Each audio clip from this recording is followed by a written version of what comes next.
Good morning students. આજે આપણે પ્રકરણ 6 આનુવંશિકતાના આણ્વીય આધારમાં ડીએનએ કુંતલનું પેકેજિંગ વિશે ચર્ચા કરીશું. ડીએનએ ની પેકેજિંગ કેવી રીતે થાય છે આમાં આ વાત આપણને સમજવાની છે, કારણ કે ડીએનએ જે છે ખૂબ જ લાંબા પોલિમર છે. ઠીક છે, તો ડીએનએ માં આપણને પહેલે સંરચનાની ખબર હોવી જોઈએ. વોટસન અને ક્રિક મોડેલ આપણે ભણી ચૂક્યા છે અને આમાં ડીએનએ દ્વિકુંતલાકાર સંરચના છે.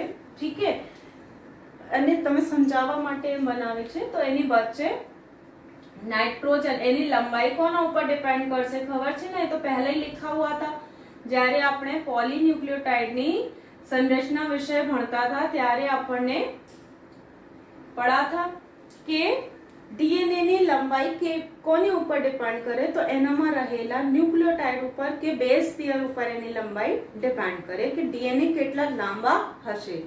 ઠીક છે, પછી જ્યારે આપણને વોટસન અને ક્રિકની સંરચના જોતા હતા તો ડીએનએ ની કેટલીક ખાસિયતો આપણને જોઈતી. આમાં અમે બતાવ્યા હતા કે બે ન્યુક્લિયોટાઇડ જોડીઓ વચ્ચેના અંતર કેટલા છે, તો 0.34 નેનોમીટર છે. અને ત્યાં લખ્યા પણ છે નેનોમીટર એટલે કે 10 કરોડમાં ભાગ, મીટરના 10 કરોડમાં ભાગ એટલે 10⁻⁹ ठीक है, 10⁻⁹ ठीक है. तो બે ક્રમિક બેઝ જોડીના અંતર કેટલા છે? બે ક્રમિક બેઝ જોડીઓ વચ્ચે અંતર કેટલા છે? હવે નેનોમીટરની જગ્યાએ આપણને એને મીટરમાં કન્વર્ટ કરીને જ દેખાયા છે. આટલા मीटर બે क्रमिक जोड़ियों बच्चे अंतर है. ठीक है, अब देखो एक जगह हमने और पढ़ा था कि मनुष्य में एकाकी स्थिति में કેટલા બેઝ પેર છે?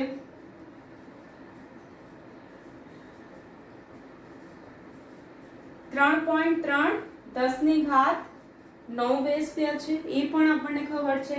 ઠીક है, તો દ્વિકીય સ્થિતિમાં કેટલા હશે? 6.6 2 થી મલ્ટીપ્લાય કરીશું ને. ઠીક है, तो 10⁹ બેઝ પેર હશે દ્વિકીય સ્થિતિમાં. ઠીક है, તો જો આપણને ડીએનએ ની લંબાઈ કાઢવી હોય તો કેવી રીતે કાઢી શકો? આટલા બેઝ પેર છે, બે બેઝ પેરની વચ્ચેની દૂરી કેટલી છે? 0.34 ગુણ્યા 10⁻⁹ મીટર છે. તો એની વચ્ચે જો ડીએનએ ની લંબાઈ કેટલી હશે? तो એટલા બેઝ પેર કેટલા છે? 6.6 ગુણ્યા 10⁹ બેઝ પેર છે.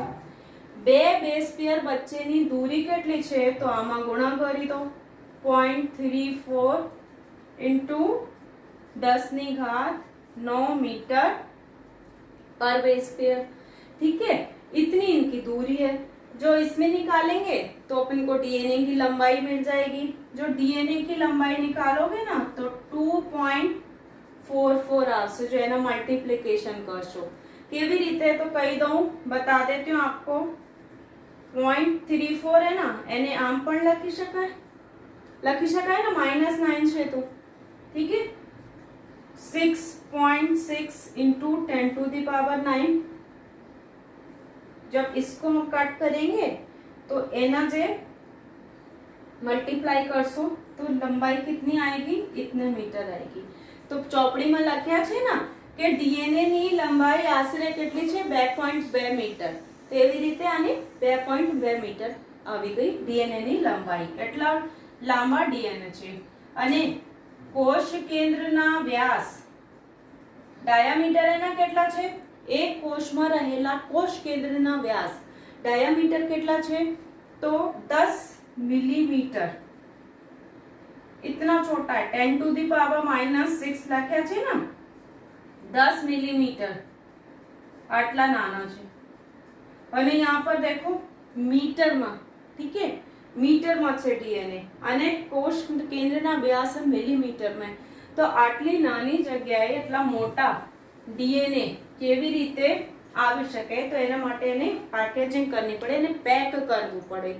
ठीक है, अब देखो कोश केंद्र, जब सेल हम आंखों से नहीं देख पाते, कोश जो है अपने નગ્ન આંખોથી ન જોઈ શકાય તો આમાં કોષ કેન્દ્ર એના કરતા પણ જે નાના હોય, તો આટલા નાના कोश केंद्र में अपन खूब ज मोटा डीएनए रखवाना है। ठीक है, तो पहले हम देखेंगे कि आदि कोश केंद्रीय में डीएनए कुंतल नी पैकेजिंग केवी होय। हवे खबर है ना, आदि कोश केंद्रीय सजीवों में कोशों में डीएनए कुंतल नी पैकेजिंग।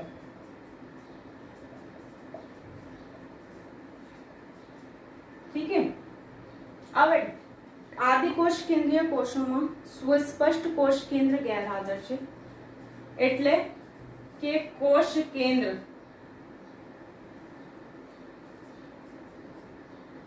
सुस्पष्ट कोश केंद्र गैरहाजर। ठीक है, कोश केंद्र पटल गैरहाजर છે। હવે પટલ નથી,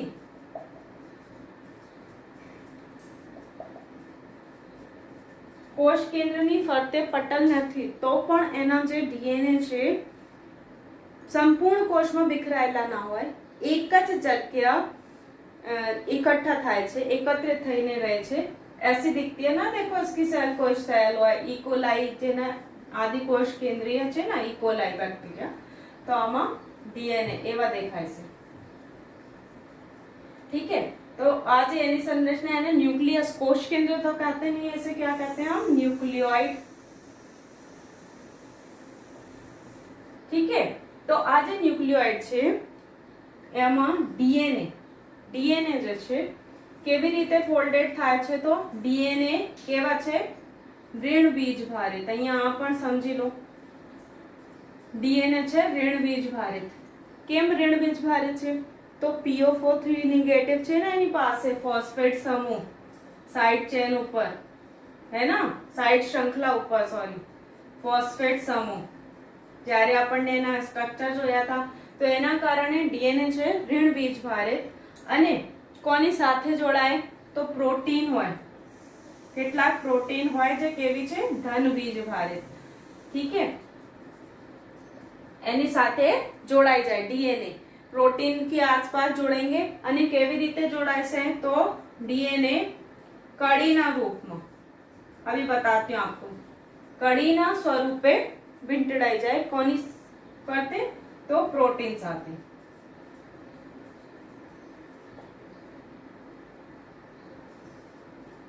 लूप और कड़ियों बनावी ले।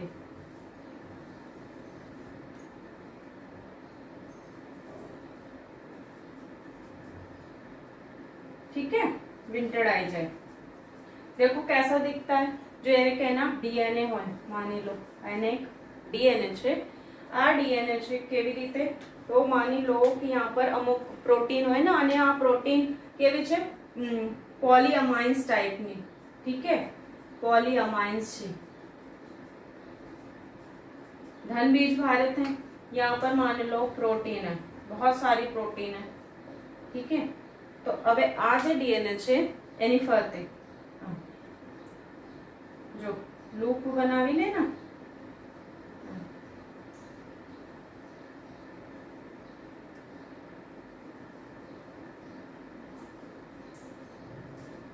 एवी रीते लूप बनावी ले। ठीक है, कड़ी बनावी ले, तो अहींया आ एक स्थान पर एकत्रित थाय छे अने आ संरचनाने शुं कहेवाय, न्यूक्लियोइड। ठीक है, तो एवी डीएनए कुंतलनी पैकेजिंग कोनामां जोवा मळे छे, आदिकोष केंद्रीय कोषोमां। ठीक है, हवे सुकोष केंद्रीय कोषोमां जो केवी पैकेजिंग होय, सुकोष केंद्रीय कोषोमां जे पैकेजिंग छे डीएनए नी, आ थोड़ी जटिल प्रकारनी छे।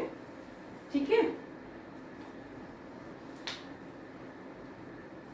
सुकोष केंद्रीय कोषोमां डीएनए कुंतलनी पैकेजिंग आमा थोड़ी जटिल प्रकारनी छे। एना अर्थ शुं छे के डीएनए जे छे कोनी साथे वींटळाया होय, तो हिस्टोन प्रोटीन साथे। ठीक है, हिस्टोन प्रोटीन जोवा मळे छे एनामां। हवे आ जे हिस्टोन छे ना, કેવા પ્રકારની હોય તો ધન બીજ ભારિત છે. ઠીક છે, ધન બીજ ભારિત. ઠીક છે, કેમ ધન બીજ ભારિત છે તો સમજી લો, જે હિસ્ટોન પ્રોટીન છે કઈ પ્રકારના અમીનો એસિડ થી મળીને બનેલી છે તો લાયસિન અને આર્જિનિન. આ છે એમિનો એસિડ. કેવા પ્રકારના અમીનો એસિડ છે તો આલ્કલીય અમીનો એસિડ છે, જેના દ્વારા એ બનેલી છે હિસ્ટોન. હિસ્ટોન પ્રોટીનના મુખ્ય ભાગ કોણ બનાવી રહ્યા છે? આર્જિનિન અને લાયસિન. કેવા પ્રકારના અમીનો એસિડ છે તો આલ્કલી અમીનો એસિડ છે. અને બીજી વાત કે અમીનો એસિડ લાયસિન અને આર્જિનિન અમીનો એસિડની પાર્શ્વ શૃંખલાઓ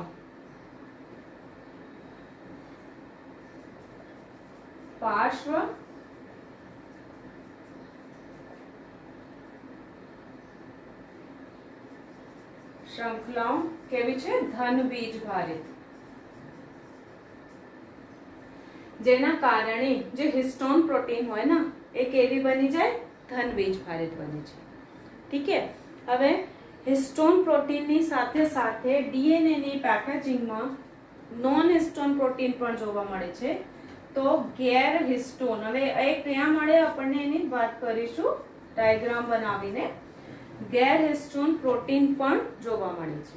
ઠીક છે, હિસ્ટોન પ્રોટીન, કેટલા પ્રકારની હિસ્ટોન પ્રોટીન જોવા મળે તો લખો પહેલે, પછી એના ડાયાગ્રામ બતાવીશ. હિસ્ટોન પ્રોટીન કઈ કઈ પ્રકારની એમ દેખો, અહીંયા બતા દઉં. H1, H2A, H2B, H3 અને H4. આ 5 પ્રકારની હિસ્ટોન પ્રોટીન આપણને આમાં જોવા મળે છે ડીએનએ પેકેજિંગમાં. આમાંથી H2A, H2B, H3 અને H4 ના 2 અણુ, દરેકના 2 અણુ. ઠીક છે, દરેકના 2 અણુઓ મળીને શું બનાવે? હિસ્ટોન ઓક્ટામર.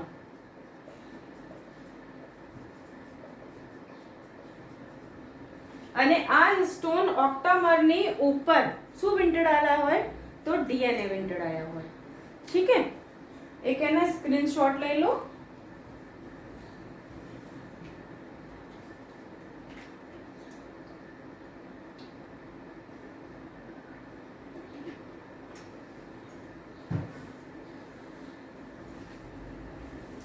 चलो अब देखते हैं एना डायग्राम परथी आपने खबर पड़ी जाए कि केवा स्ट्रक्चर होय.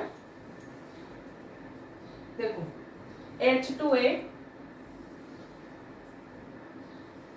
H2B, H3 અને H4. ठीक है, तो आ छे 4 अणु हमको दिख रहे हैं, 4 पाछळनी बाजू छे, થઈ ગયા 8. आ संरचना शू बनी गई जो आ मैंने दर्शावा.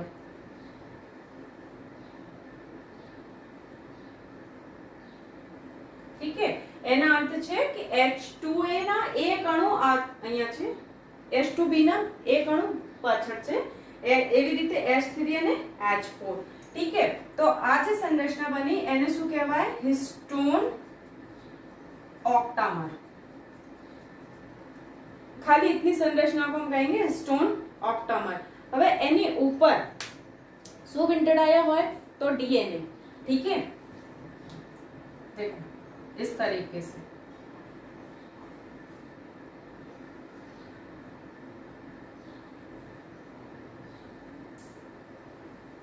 ठीक है,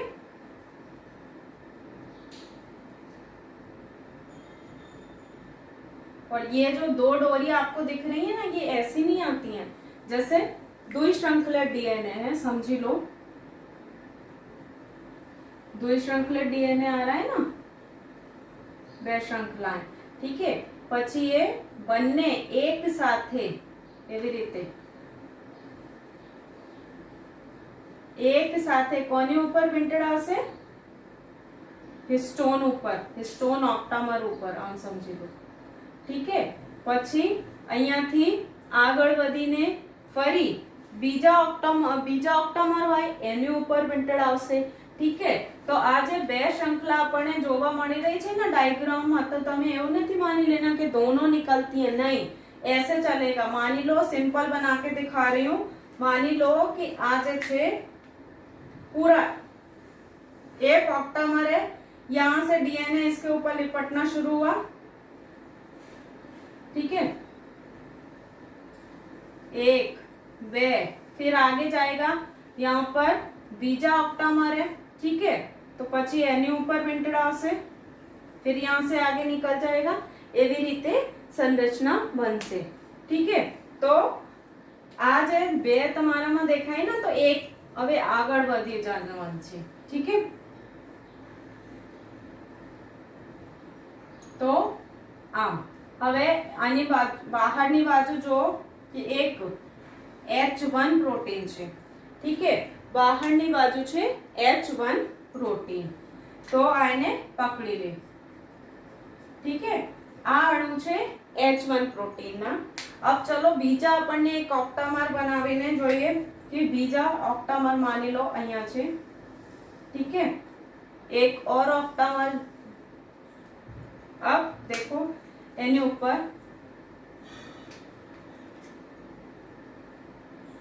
આ ડીએનએ છે ને, ફરી આ ઓક્ટામર ઉપર જાય.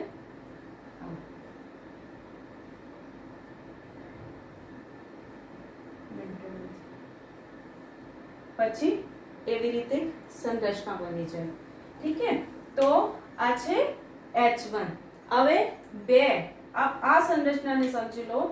આ જે બે આ સંરચના પહેલા સમજી લો. એને કહેવાય,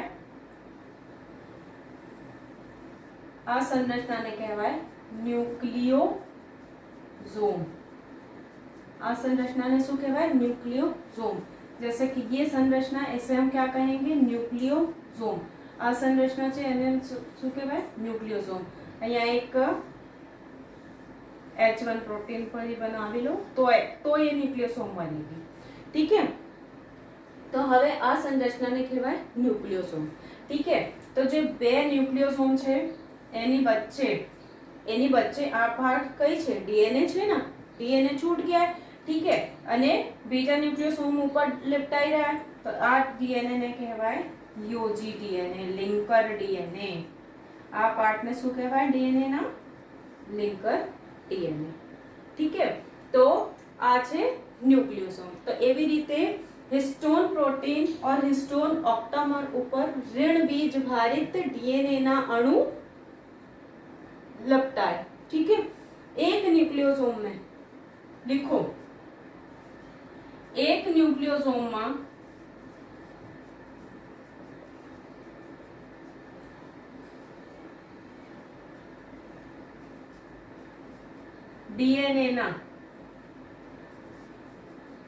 डीएनए कुंतलना કેટલા બેઝ પેयर आवेला હોય? 200 बेस पेयर.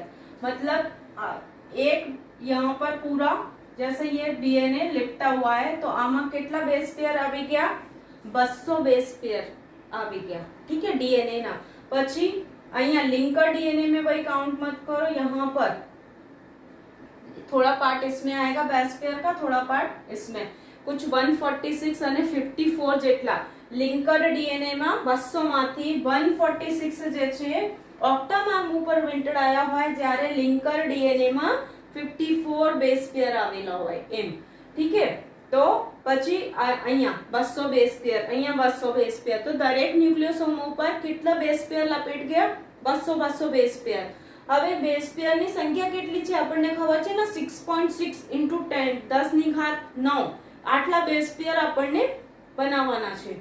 ठीक है, लपेटना है अभी कुंतल न्यूक्लियोसोम में. ठीक है, तो डीएनए एक न्यूक्लियोसोम में डीएनए कुंतल ना कितना बेस पेयर આવી ગયા? 200 बेस पेयर. હવે એક ન્યુક્લિયોસોમ માં डीएनए ના કેટલા ટન કેટલા થયા? તો डीएनए ना एक न्यूक्लियोसोम में है 1 टन, तो पूरा एक चक्कर पूरा हुआ. અને બીજા જે છે 3/4, 3/4. तो 1/3/4. આટલા ટર્ન પૂરા થયા છે એક ડીએનએ ના એક ન્યુક્લિયોસોમ કે અંદર કે તો એને એમ પણ કહી શકીએ કે 1.75 ટન એક ન્યુક્લિયોસોમ માં ડીએનએ ના પૂર્ણ થયા છે।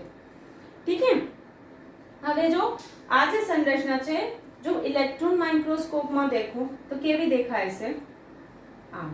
આ છે ન્યુક્લિયોસોમ। ठीक है, આ છે ન્યુક્લિયોસોમ, પછી વચ્ચે વચ્ચે લિંકર ડીએનએ આવી રહ્યા છે। આ સંરચના એવી દેખાય છે। તો એવું લાગે છે કે દોરી में પરોવેલા મણકા કેવા લાગે છે, દોરીમાં પરોવેલા મણકા। ठीक है, तो बीड्स ऑन स्ट्रिंग मोतीनी माला होय ना तो बच्चे बच्चे धागा आएगा અને પછી મોતી પછી धागा એવી દેખાય છે। ठीक है, હવે આ જે ભાગ છે ને એને કહેવાય ક્રોમેટિન। એને શું કહેવાય, ક્રોમેટિન। ठीक है, अब ये क्रोमेटिन જે છે એના વધુ સંઘનન થાય, ક્રોમેટિન તંતુ બનશે। કેવી રીતે બનશે તો જો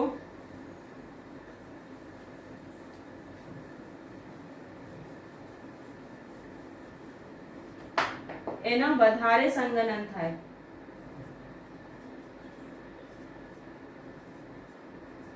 અને શું બનાવશે, ક્રોમેટિન તંતુ બનાવશે। देखो कैसे बनेंगे, तो हवे इसको हम कहते हैं सोलेनॉइड स्ट्रक्चर। देखो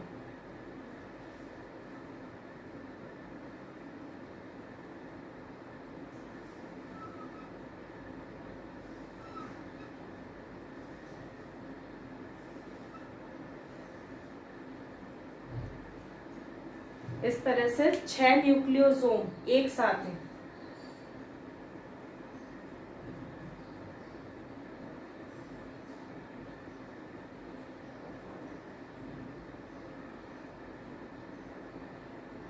અને આગળ વધશે, આગળ આવા डीएनए આગળ વધી जाए। थोड़ा चक्कर बराबर नहीं बने पर मैं आपको ये बताना चाहती हूँ कि कितना न्यूक्लियोसोम एक साथ आ भी गया। ठीक है, और इसको अगर मैं इसको ऐसा नहीं बना के दिखाऊं, आपको ऐसा बना के दिखा दूं सिंपल, अच्छे है ना, सुपर सोलेनॉइड, सॉरी देखो 1 2 3 4 5 6 પછી डीएनए 1 2 3 4 5 6 અને આ છે डीएनए। अभी भी डीएनए बाकी है। तो आ बनी गया क्रोमेटिन तंतु।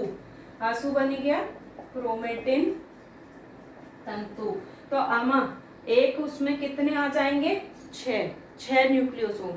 ठीक है, હવે આ જે ક્રોમેટિન તંતુ છે ને એના સંઘનન થાય તો શું બનશે, હવે જે ક્રોમેટિન તંતુના સંઘનન થાય ને તો કેવી રીતે લૂપ બનાવી લે, मतलब डीएनए ની કડીઓ બનાવી લે અને આ જે કડીઓ છે કોની ફરતે હોય ખબર, આ જે ભાગ છે ને એને કહીએ સ્કેફોલ્ડ। આ ભાગને કહેવાય સ્કેફોલ્ડ। કદાચ નથી દેખાતું હોય, ઝાંખું દેખાતું હોય તો જો આ જે ભાગ છે ને આ છે સ્કેફોલ્ડ કહીએ અને એની ફરતે ક્રોમેટિન તંતુ કેવી રીતે વીંટળાય, જેમ કે કડીઓના સ્વરૂપમાં વીંટળાતા જાય। અને આ જે બનીએ ને એવી રીતે આ ક્રોમેટિન તંતુ એની ફરતે વીંટળાવીને કડીઓ જેવી સંરચના બનાવી રહ્યા છે।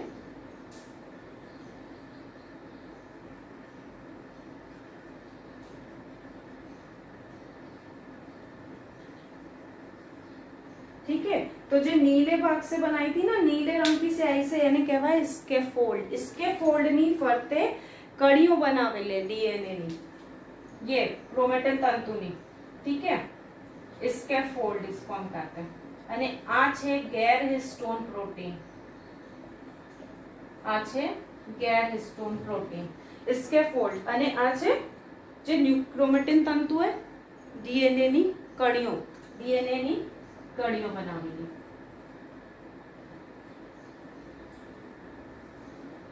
ठीक है, હવે એનો વધારે સંઘનન થાય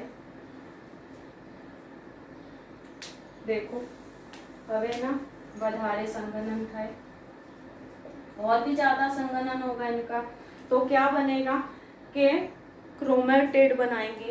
ठीक है, केवी रीते बनसे खबर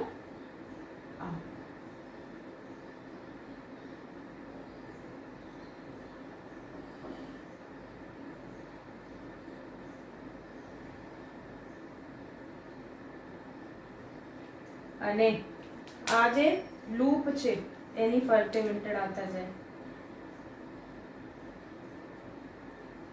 ठीक है, अब अंदर की साइड आपको बता नहीं रही हूँ, लेकिन एक मोटी छड़, एक मोटी लांबी छड़ ने समान आ संरचना बनी जाए छे। ठीक है, હવે આ જે छड़ बनी એના દ્વારા શું બનશે रंगसूत्र। देखो कैसे बनेंगे, આમાં વધારે और भी ज्यादा संघनन होगा। પછી એવી संरचना જ્યારે આપણને विकृति ભણતા હતા ना ત્યારે एक बात आपको ऐसे बताई थी।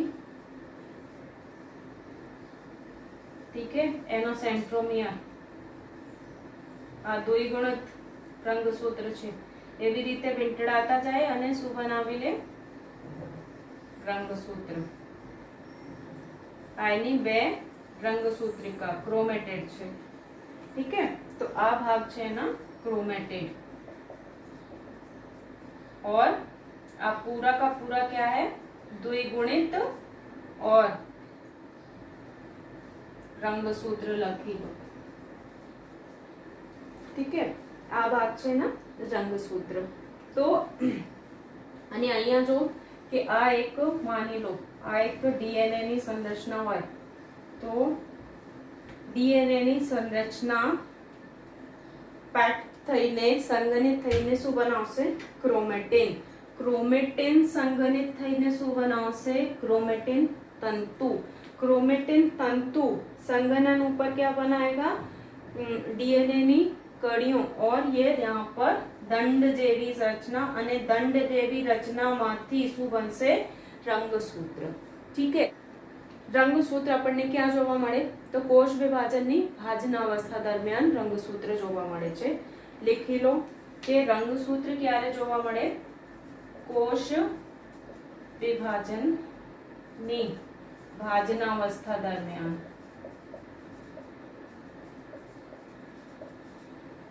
ठीक है, रंगसूत्र जोवा मळे छे।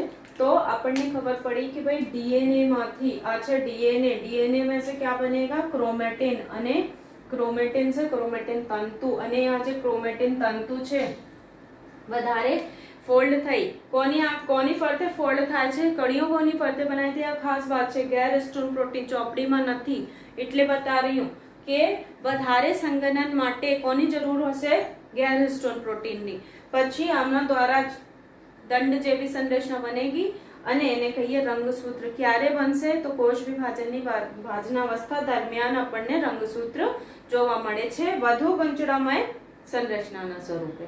ठीक है, હવે જો કે ક્રોમેટિન હોય ક્રોમેટિન જે છે ને કોઈ કોષમાં જ્યારે કોષ વિભાજન નથી ચાલતું એ દરમિયાન ડીએનએ છે क्रोमेटिन ना स्वरूप में कोष केंद्र में जोवा मळे।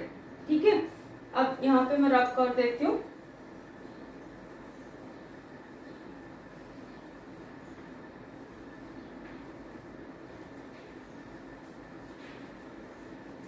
आ बात इम्पोर्टेंट है। देखो कोई एक कोष है। ठीक है, एक कोष में कोष केंद्र छे तो अने आमा क्रोमेटिन पड़े हुए अंदर। ठीक है, क्रोमेटिन छे। हवे आ क्रोमेटिन जे छे देखो कोष केंद्र में क्रोमेटिन होय तो आ क्रोमेटिन जे छे एना કેટલાક વિસ્તાર જે છે શિથિલ રીતે ગોઠવાયા હોય। कोष केंद्र में જ્યારે कोष विभाजन ना थाय त्यारे क्रोमेटिन एवी रीते पड़ा रहता होय। ठीक है, तो કેટલાક વિસ્તાર एना शिथिल रीते गोठवाया होय।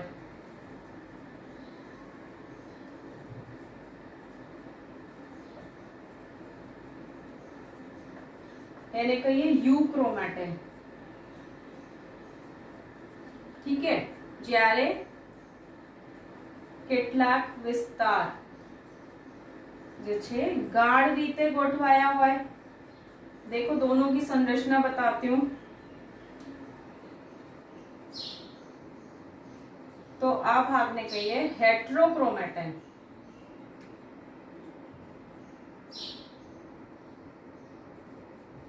એના અર્થ શું છે માની લો. હવે અહીંયાથી બહાર નીકળી આવો. જો કે આ એક ભાગ છે ક્રોમેટિનના, પછી આ એક ભાગ. તો આ જે ભાગ છે આ કેવા છે? શિથિલ રીતે ગોઠવાયેલા છે, એટલે આ ભાગને કહેવાય યુક્રોમેટિન. ઠીક है, જ્યારે ગાઢ રીતે ગોઠવાયેલા છે તો આ ભાગ છે હેટ્રોક્રોમેટિન. હવે અહીંયા એક વાત સમજો કે જો કલર કરો તો એક ધાગામાં જે કલર દેખાય એ કેવા દેખાય છે? આછા. તો એવી રીતે અહીંયા પણ શિથિલ રીતે ગોઠવાયેલા છે, એટલે જો અવિરંજિત કરો તો આ ભાગ જે છે આછા અવિરંજિત દેખાય. ઠીક है, કેવા દેખાય? આછા અવિરંજિત. જ્યારે હેટ્રોક્રોમેટિન કેવા દેખાય છે? ગહેરો અવિરંજિત. ઠીક है, તમે એને એમ સમજી લો કે જો એક ધાગા આપણને જોઈશું તો આખા ઝાંખા અવિરંજિત ઝાંખા રંગવાળા દેખાય, પર જો ધાગેના ગુચ્છા હશે ને, ગુચ્છા ઉપર તમે જોજો તો કલર તમને વધારે ખબર પડે કે હવે લીલા કલર છે, લાલ કલર છે. જો એક ધાગા ના જો તો તમને વધારે ખબર ના પડે, એટલે આછા અવિરંજિત દેખાય, જ્યારે હેટ્રોક્રોમેટિન ઘેરા અવિરંજિત દેખાય છે. ઠીક है, અને યુક્રોમેટિન જે છે પ્રત્યાંકનની દ્રષ્ટિએ સક્રિય છે. એના અર્થ શું છે? આ ઇમ્પોર્ટન્ટ લાઈન છે. પ્રત્યાંકનની દ્રષ્ટિએ सक्रिय છે. ठीक है, જ્યારે हेट्रोक्रोमेटिन, अब प्रत्यांकन की क्रिया क्या है? प्रत्यांकन ની दृष्टिए निष्क्रिय છે. अब इसका मतलब क्या है? देखो प्रत्यांकन ना अर्थ શું છે? डीएनए से एमआरएनए का बनना. डीएनए थी एमआरएनए का बनना कि आरएनए का बनना क्रिया कहलाती है प्रत्यांकन. ठीक है, અહીંયા ડિટેલમાં નથી સમજાતી, ડિટેલમાં હવે ભણવાના છે. પ્રત્યાંકનમાં થાય શું? માની લો કે કોઈ ડીએનએ है. ठीक है, આ ડીએનએ ઉપર આનુવાંશિક માહિતી है, તો આ ડીએનએ ની બે શ્રૃંખલામાંથી કોઈ એક શ્રૃંખલા ટેમ્પલેટ તરીકે કામ કરે અને એની ઉપર એમઆરએનએ બનશે. ठीक है, અને આ ટેમ્પલેટ તરીકે કામ કરી આ ભાગ શું બનાવી લે? એમઆરએનએ બનાવી લે. મતલબ ડીએનએ ની માહિતી કોણ કોપી કરી લે? एमआरएनए. ठीक है, જેમ કે ए है तो टी आ जाएगा, टी है तो ए आ जाएगा, जी है तो सी आ जाएगा. मतलब एक बीजाना complementary nitrogen base pair mRNA बनावी ले. तो एमआरएनए बन गया.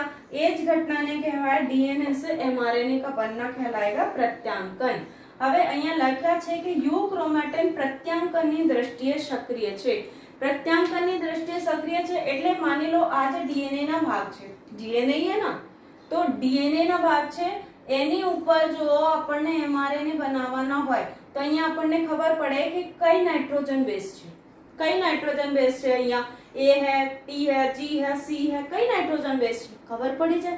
ठीक है, હવે જ્યારે અહીંયા જો આમાં क्या लिखा है? अगर मैं इसको ऐसे दिखाऊं आपको, देखो यहाँ पर कोई भी चीज है ऐसी है, ए टी जी सी पास है ना बहुत सारे, और इसी को ही अगर हम और घुमा के लिख दें तो कुछ खबर नहीं पड़ेगी कि શું છે અહીંયા.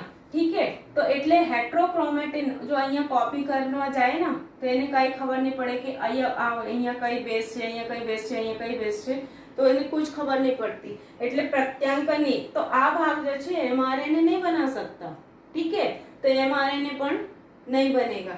એટલે અહીંયા લખ્યા છે કે પ્રત્યાંકનની દ્રષ્ટિએ કેવા હોય? નિષ્ક્રિય હોય. કઈ ભાગ? हेट्रोक्रोमेटिन. ठीक है, तो કદાચ ખબર પડી ગઈ હોય. ડીએનએ, અચ્છા હા, અહીંયા ગેર હિસ્ટોન પ્રોટીન જે છે ને એને non histone chromosomal protein NHC क्या कहेंगे, लखी लो. गैर हिस्टोन प्रोटीन भी कहते हैं, नॉन हिस्टोन प्रोटीन भी कह देते हैं. अब आपकी बुक में लिखा है NHC એટલે नॉन हिस्टोन क्रोमोसोमल प्रोटीन. ठीक है, तो NH कहिए नॉन हिस्टोन क्रोमोसोमल प्रोटीन, गैर हिस्टोन प्रोटीन. ठीक है, तो डीएनए પેકેજિંગ, કેટલા લંબાઈના ડીએનએ આપણને પેક કરવાના છે? 2.2 મીટર લંબાઈના ડીએનએ પેક કરવાના છે. કેટલી જગ્યામાં? 10 મિલીમીટરની જગ્યામાં, એટલે 10 મિલીમીટરના કોષ કેન્દ્ર છે. તો ડીએનએ જે છે કોઇલ કુંતલાકાર થઈને કોની ફરતે વીંટળાય છે? હિસ્ટોન પ્રોટીનની ફરતે. હિસ્ટોન પ્રોટીન જે છે કેવા પ્રકારની પ્રોટીન છે? ધન બીજભારિત, જ્યારે ડીએનએ છે ઋણ બીજભારિત. હિસ્ટોન પ્રોટીન કોની બનેલી છે? તો અલ્કલીય અમીનો એસિડ લાયસિન અને આર્જિનિનની બનેલી છે. અને એના જે બીજભાર છે પાર્શ્વ શૃંખલાઓના ધન બીજભાર છે, તેના કારણે હિસ્ટોન પ્રોટીન જે છે ધન બીજભારિત છે. કેટલા પ્રકારની હિસ્ટોન છે? 5 પ્રકારની, H1, H2, H2A, H2B, H3 અને H4. આમાંથી H2A, H2B, H3 અને H4 મળીને ઓક્ટામર બનાવશે. હિસ્ટોન ઓક્ટામર કહેવાય. આ હિસ્ટોન ઓક્ટામરની ફરતે 1.75 ટર્ન લઈને ડીએનએ આગળ વધે અને એને પકડવા માટે બીચ में देखो અહીંયા જે છે ને, અહીંયા સમજી લો કેમ વચ્ચે વચ્ચે એવી રીતે વચ્ચે વચ્ચે શું આવેલા છે? H1 પ્રોટીન આઈએ ને, તો H1 પ્રોટીન કેમ આવશે? તો જ્યારે એના સોલેનોઇડ મોડેલ બને ને, સોલેનોઇડ સ્ટ્રક્ચર બને ને, તો આ જે हिस्टोन प्रोटीन છે ને H1 हिस्टोन, 2 न्यूक्लियोसोम जोड़ नहीं पाएंगे. ठीक है, मतलब एक दूसरे के पास नहीं आ रहे, तो वो इस तरह से उसको रोक देती है कि हमारा भाग છે અને એના ભાગ છે. ठीक है, तो H1 પ્રોટીન એને પકડી, પછી H1 ઉપર ફરીને બીજા ન્યુક્લિયોસોમ બનાવે, પછી ફરી H1 ઉપર ફરીને ત્રીજા ન્યુક્લિયોસોમ. તો એવી રીતે ન્યુક્લિયોસોમ જે છે બનતા જાય અને એક ક્રોમેટિન તંતુ બનેગા. આ ક્રોમેટિન તંતુ કેવા દેખાય છે? જેમ કે દોરીમાં પરોવેલા મણકા. ઠીક है, એને વધારે સંગલન કરીએ તો ક્રોમેટિન તંતુ બનશે. અને આ જે ક્રોમેટિન તંતુ છે એક સ્કેફોલ્ડની ફરતે ડીએનએ ની કડીઓ બનાવે છે. આ સ્કેફોલ્ડ કોના દ્વારા બનેલા છે? તો નોન હિસ્ટોન ક્રોમોસોમલ પ્રોટીનના બનેલા છે. અને જે डीएनए ની કડીઓ છે ફરી સંગઠન થઈને ભાઈ क्या बना रही है? रंगसूत्र. रंगसूत्र જે છે કઈ અવસ્થામાં દેખેંગે? કોષ વિભાજનની ભાજના અવસ્થા દરમિયાન વધારે ગુંચળામય સ્વરૂપમાં જોવા મળે છે. ठीक है, अब कोष केंद्રમાં જે क्रोमेटिन है, मतलब ये भाग જ્યારે કોષ વિભાજન નથી થતા તો કોષ કેન્દ્રમાં ક્રોમેટિનના કેટલાક વિસ્તાર શિથિલ રૂપમાં ગોઠવાયા હોય અને કેટલાક વિસ્તાર ગાઢ રીતે ગોઠવાયા હોય. તો જો શિથિલ રીતમાં ગોઠવાયા છે એને યુ ક્રોમેટિન કહીએ. યુ ક્રોમેટિન એના આછા અવિરંજિત છે, मतलब અવિરંજન થોડાક લે. ठीक है, ઝાંકા દેખાય છે. પ્રત્યાંકનની દ્રષ્ટિએ કેવા છે? સક્રિય. જ્યારે હેટ્રોક્રોમેટિન ગહેરો અવિરંજિત છે અને પ્રત્યાંકનની દ્રષ્ટિએ નિષ્ક્રિય દેખાય છે. ठीक है, प्रत्यांकन કોને કહેવાય? તો डीएनए से एमआरएनए का बनना प्रत्यांकन છે. આમાં डीएनए ની કોઈ એક શ્રૃંખલા જે છે ટેમ્પલેટની જેમ કામ કરશે અને એની ઉપર એમઆરએનએ બનશે. ठीक है, તો હેટ્રોક્રોમેટિન વધારે ગુંચળામય થઈ ગયા છે એટલે એની ઉપરથી એમઆરએનએ ના બની શકે. ठीक है, એટલે અહીંયા લખ્યા છે કે પ્રત્યાંકનની દ્રષ્ટિએ નિષ્ક્રિય છે હેટ્રોક્રોમેટિન. ठीक है, अब नेक्स्ट જે છે આપણે જનિન્દ્ર દ્રવ્યની खोज. ठीक, કેમ खोज કરવાની છે? क्योंकि डीएनए में क्या मिला अभी हमको? एक तो डीएनए અને કોની ઉપર વીંટળાયા છે? તો પ્રોટીન ઉપર, इसलिए nucleic protein, DNA plus protein. ठीक है, तो नेक्स्ट આપણને ભણીશું કે આનુવંશિક દ્રવ્ય તરીકે કઈ ભાગ આવશે એની ખોજ કેવી રીતે થઈ?